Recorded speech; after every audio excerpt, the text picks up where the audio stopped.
William Ruto has lost this election even before we cast our votes. And he has lost the election because he has lost the support of the critical mass. It doesn't matter what English you speak, what science you read or write. The fact of the matter is that the facts, the math is not mathing for him.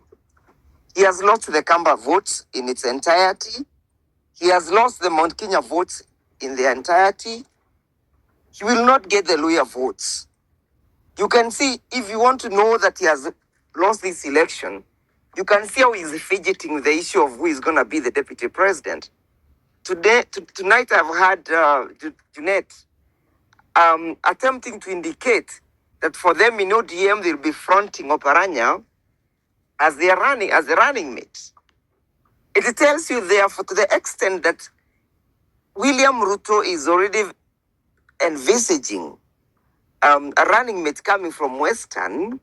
And then you compare the Western political strength in terms of the votes and the mountain. You ask yourself, a man who calls himself a political scientist, a fundi wa siasa, how would he not get the deputy president from the same mountain if indeed he still retains their support? The fact is that the election will be won by the opposition as and when we unveil our presidential candidate. We are going to give William Ruto an embarrassing win. An embarrassing win in the sense that the people have lost confidence in him. This election will not be a regional election. It will not be pitted between one region and the other. It will be pitted between William Ruto and those people that he has killed. It will be pitted between William Ruto and the people that he has overburdened by the overtaxation processes. It will be William Ruto and those people who hit the bad vices of corruption, failure to observe the rule of law, disregard for the rule of law. All those vices will inform the number of the individual who will go to vote against Mr. William Ruto. So it should not perceive as if this is an election that will be regionalized. That is therefore to say, it doesn't matter where William Ruto will get his deputy from or his running mate from. The fact of the matter is that even in those particular communities where he's going to get his running mate from, they are as oppressed as any other Kenyan. They are feeling, they are as bitter with William Ruto as any other Kenyan. Any other Kenyan who believes in good governance, any Kenyan who believes in the rule of the restoration of the rule of law. And the most interesting thing is that for us, we are envisaging the whole idea of a new republic. We are looking at a new republic from the opposition perspective, a new republic where the rule of law and constitutionalism shall reign.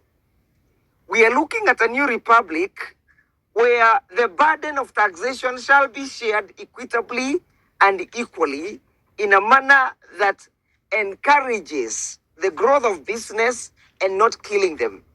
We are looking at the establishment and the restoration of the new republic where private property will be respected. The new republic where the whole idea of democracy and good governance will be appreciated and implemented. That we are looking at the new republic where the rule of law again will reign, where accountability and transparency will be the order of the day. We are looking at the new republic where inclusivity and the participation of the people in the democratic processes will reign. We are looking at the new republic where, say, for example, the question of the food security will not just be centered on the quantity of the foods that we produce or that we get, but also the quality of the food that we are feeding to our people. That is to say, therefore, the new republic will be a republic where people will have serious patriotism. They will love their country.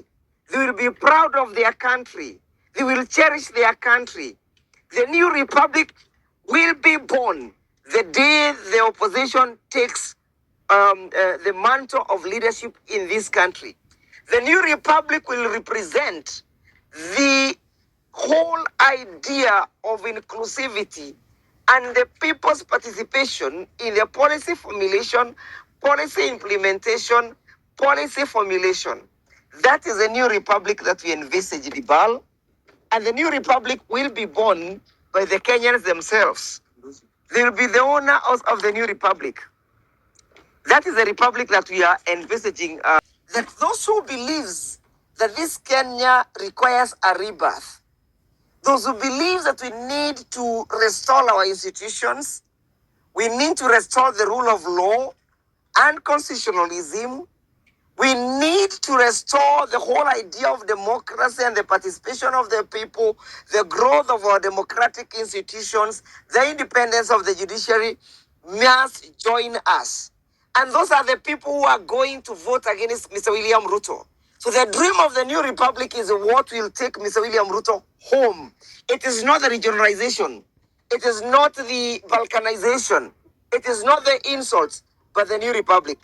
The idea of Sifuna becoming more prominent in the opposition formation, does it bother your candidate, my good friend, Uncle Steve? And if it does, do you see a situation where Kalonzo might not want to deputize Sifuna, or do you see a situation where Kalonzo might say he will have to go it alone? The two options are not on the table at the moment. But the option that is not even available for consideration is any idea that will disintegrate the opposition. The opposition will face Mr. William Ruto as a one entity and as a one unit. It doesn't matter the perception and the choreographed opinion polls or the perception that people may create. Of course, Sifuna, actually, we will work with him. People will get the formula for these, for how people will engage, at what level, who gets what. But the fact of the matter, and what should worry you, Frederick, is the unity of the opposition. It's not who is going to be the flag bearer, because all these individuals are first among equals. What must worry you, and it should give you sleepless nights, the blood-based government, is that we shall unite, and when you unite, we shall take you people home. That should Well what said. should worry you. You should Well not be said, worried by Wakili. who's gonna take the mantle.